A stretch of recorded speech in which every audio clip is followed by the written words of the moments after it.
ఎలా ఉన్నారు అందరూ? బాగున్నారా? ఈరోజు మనం రథసప్తమి నాడు చేసే పూజలో చిక్కుడుకాయలతో రథాన్ని ఏ విధంగా చేయాలో తెలుసుకుందాము. రథసప్తమి నాడు ఖచ్చితంగా అవసరమయ్యే వాటిలో చిక్కుడు ఆకులు, చిక్కుడు కాయలు, రేగి పండ్లు, జిల్లేడాకులు ఇలాంటివన్నీ కూడా చాలా వరకు అవసరపడతాయి. నేను చిక్కుడు కాయలతో చేసే రథాని కోసం 7 చిక్కుడు కాయలు తీసుకున్నాను నేను.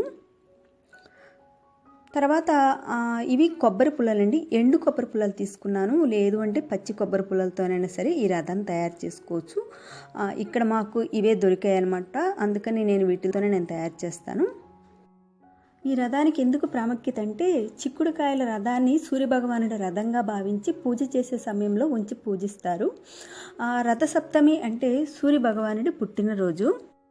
సూర్యుడు 7 అశ్వాలతో కూడిన రథాన్ని అధిరోహించి వస్తున్నాడు అని అర్థము. రథసప్తమి రోజు నుంచి సూర్యుడు తిరిగే దశలో మార్పు చాలా వరకు వస్తుంది. అందుకే రథసప్తమి రోజున రథాలు మళ్ళుతాయి అనే మాట అనేది వినిపిస్తూ ఉంటుంది. కాబట్టి మనం రథం ముగ్గులు ఇంకా ఇలాంటి చిక్కుడుకాయలతో రథాన్ని చేయడం అనేది జరుగుతూ ఉంది. దీన్ని బట్టి మనకి ఏమర్థమవుతుందంటే, రథసప్తమి నాడు ఈ రథానికి అంతటి ప్రాముఖ్యత ఉంది అనేది మనకు అర్థమవుతుంది కదా.